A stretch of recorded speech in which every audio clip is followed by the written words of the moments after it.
Annoying, right? But also familiar and calming in a sense. I recently stumbled upon some images that were weird, to say the least. Was I supposed to understand what any of this means? Who was talking to me in these text boxes, and why did these images stand out? Today we take a dive into the wondrous world of Weirdcore, where we find out what it means, where it comes from, and why it is so unsettling.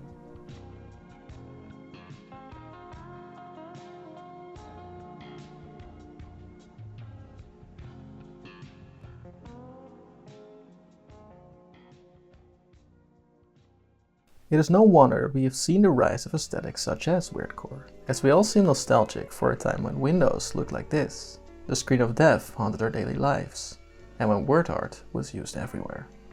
The early internet, liminal spaces, and off-putting and unsettling imagery seems to be the foundation and inspiration for Weirdcore. Defining Weirdcore is difficult.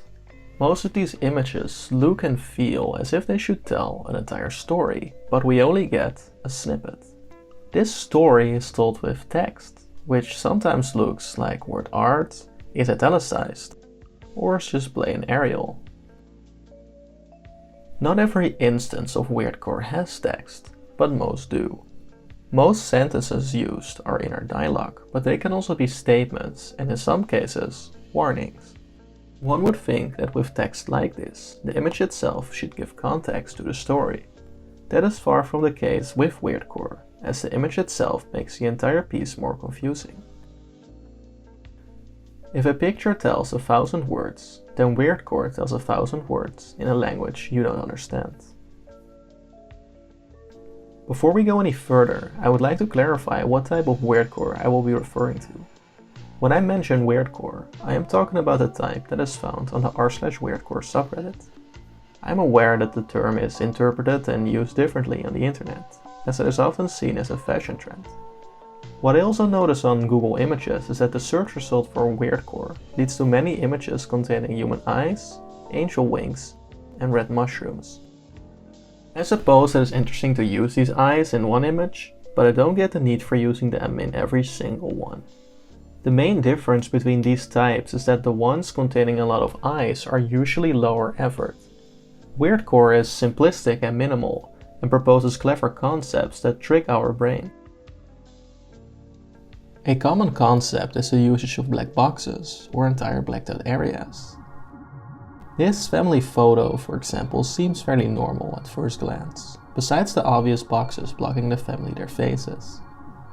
On a second, maybe more unsettling glance, you might notice that the faces of these people are heavily distorted, as if they have eyes on their forehead. This can only make you wonder what is underneath the boxes, and I am certain that it's not human mouths. The misplacement of objects and attributes is also typical. Take this clever piece called Jump In, where the sky and the water in the pool are switched. It is apparently safe to jump in the pool since the atmosphere is fine. Weirdcore can also be recognized by images with unnecessary borders and confusing frame sizes.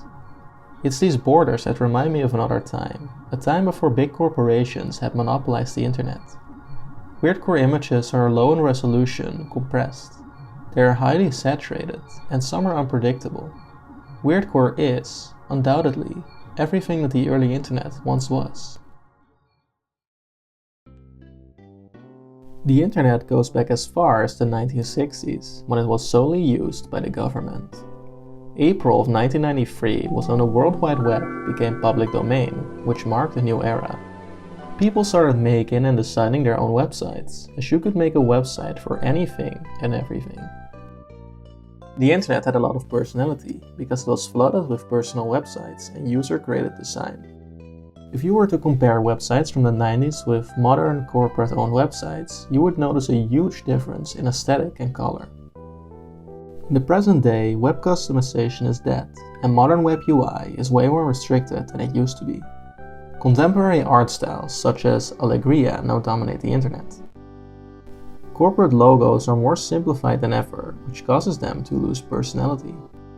It almost seems as if all current art and media on the internet suffers from simplification, which even has some people claiming that the modern internet killed art. I personally don't believe that statement, because amazing contemporary art is still being created. This modernization of the web is, however, a hefty restriction on internet freedom, as more and more creative ideas and concepts are not allowed anymore. This brings us back to Weirdcore, which is often a window to a better time. Skeuomorphism, which is the virtualization of real-life objects with 3D elements, seems common in Weirdcore. A well-known example of skeuomorphism is the design Apple used for its apps on the original iPhone. It's an art style we have moved away from, but one a lot of Weirdcore art still includes, with that mostly being icons that were used on Windows 95 and Windows XP. The famous Bliss image is also frequent, as there are not many images that provoke more nostalgia than this one. Weirdcore borrows a lot from the old Windows aesthetic, with that being ancient pop-ups such as this one, and of course word art. Text makes this art form feel distinct, as it's recognized by its low resolution, misplaced colors, and off-putting style. Word art and color text have something so juvenile, like a homemade art project.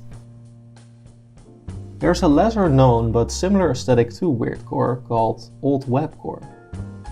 Old Webcore's name tells you everything you need to know, as it is simply an aesthetic that is based on the early internet.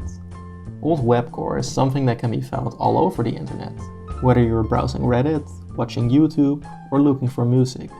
Everyone seems reminiscent of a better time. It is generally agreed upon that Surrealism is the predecessor of Weirdcore.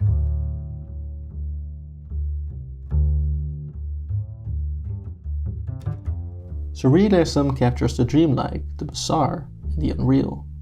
It reaches far into our minds and represents our desires, thoughts, and fears. The founder of psychoanalysis, Sigmund Freud, is often seen as the greatest influence for Surrealism as an art form. Surrealists took Freud's concept of the subconscious and believed that the best art was created by accessing the subconscious mind. Before Surrealism, art was almost always captured with the conscious mind.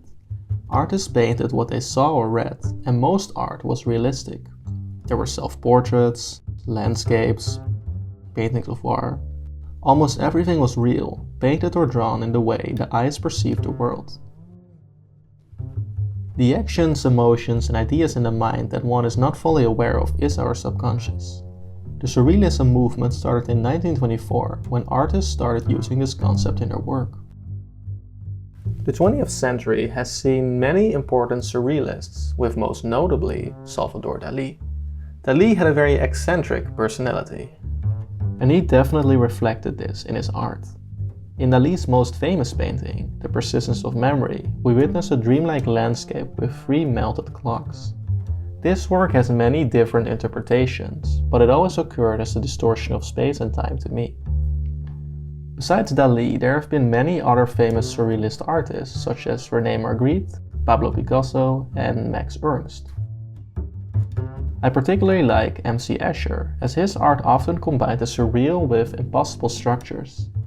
Escher's art confuses the viewer, wondering whether this structure or object can be recreated. One might call Surrealism a very early version of Weirdcore, one before the existence of the internet. But I can't help but beg the question, what do Surrealism and Weirdcore really have in common? They are both dreamlike and the art speaks to us, sometimes literally and sometimes figuratively. But does it really? In René Magritte's work called The Treachery of Images, he tells the viewer that this is not a pipe. The drawing betrays us, as this clearly is a pipe. But what is a pipe? Who tells us what a pipe is and what it looks like? Words and ideas are simply made-up things, but our mind tells us otherwise. We want to make a connection, but sometimes there is no connection. Nothing means anything. It is thus why René's art never has a meaning, since he argues that mystery is unknowable. Not everything has a point, or has to mean something.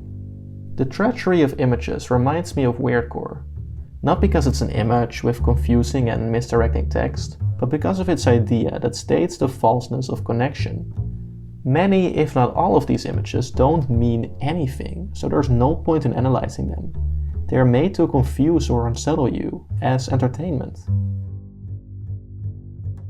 Surrealism was and is the inspiration for many forms of modern media, for directors such as David Lynch or Spike Jonze, for experimental music, and for video games.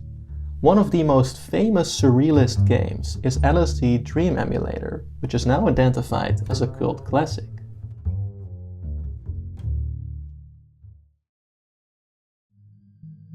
On October 22, 1998, LSD Dream Emulator was released for the PlayStation 1. The game was based on a dream journal called Lovely Sweet Dream, which was written by Hiroko Nishiwaka, a Japanese writer who journaled his dreams and nightmares throughout the 70s, 80s, and 90s. LSD Dream Emulator was only released in Japan and never sold many copies. It eventually gained a lot of popularity, and due to there being very limited copies, they are now worth hundreds and hundreds of dollars, making it one of the highest value PlayStation 1 games on the market today. The game can fortunately still be played without a real copy, by either playing a ROM or a remake. A new remake of the game was recently released, which is very high in quality. If you want to experience the original game, I recommend that you play this version, called LSD Revamped. When starting the game, it places the player into a small building in which you can roam around.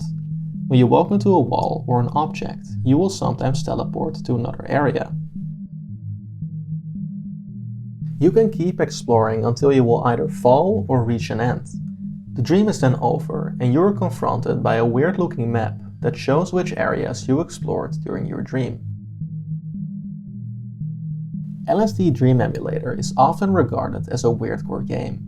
This is due to its dreamlike atmosphere, aesthetic, and general weirdness. The game is clearly based on dreams because the landscapes rarely make any sense. It has the player walking through areas containing long tunnels of flesh, or a bridge that seems to end in the mouth of a sun. Besides all these areas, the game also has these unsettling entities that can be randomly encountered. This has led some to believe that the game is supernatural, or that it is personalized for every individual player. Creepypasta aside, Dream Emulator's aesthetic is mesmerizing and haunting at the same time.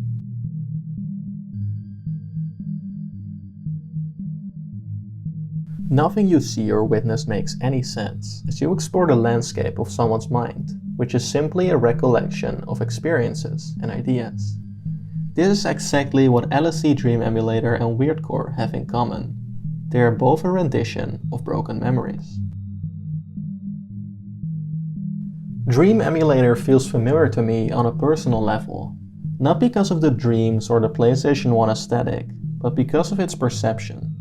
Sometimes life can feel like it is lived through someone else's eyes, as if you are merely a passenger that does not get to make any decisions. You are simply watching everything unfold before you, and nothing feels real.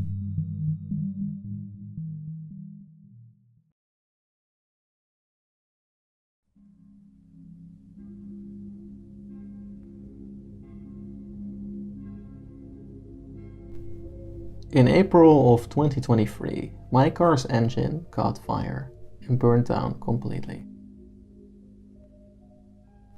I was bringing my girlfriend to work when it happened, and fortunately we both got out safely and without any harm. My car was however destroyed and total loss, making for scary looking photos. We were obviously horrified that this had happened, but we were also glad to be alive since the fire that emerged from my car was extremely dangerous. Ever since that moment, I've had the feeling that everything around me is just happening, without me fully realizing it. I didn't think much of it at the time, but as this feeling grew stronger, I decided to do some research on it.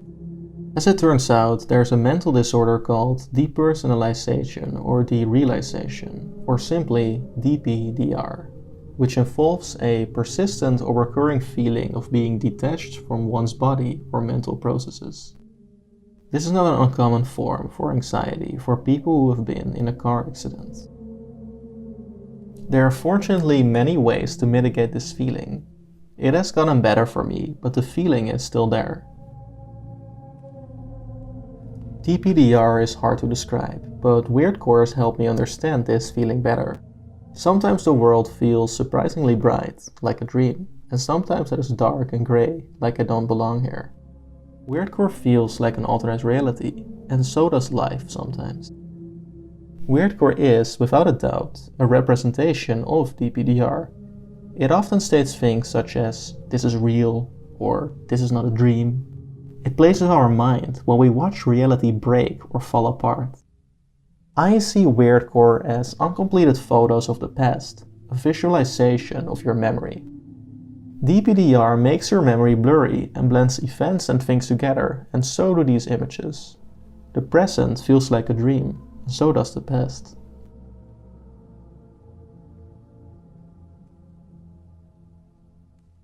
I'm going to be honest with you guys. I will never understand Weirdcore, but I will always relate to its feeling.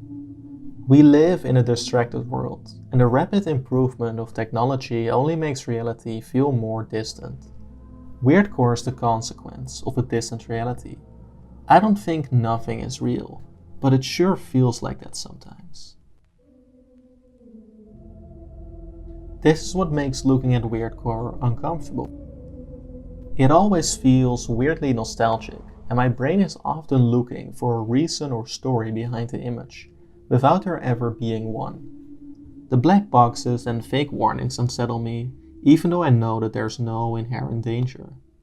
I would argue that Weirdcore is an artistic play on modern philosophy. Most of these images portray or reflect nihilism, the belief that life is meaningless. Why try when we're all going to die anyways? Why try when you know nothing is worth anything and everything is meaningless? Why try when distraction and mindless entertainment feels better anyways? And yet we try, because that is all we can do. This is what Weirdcore is, the acceptance of a broken reality. It is the acceptance that all the fun and happy times are in the past, as we now live in a dark and irreversible digital dystopia.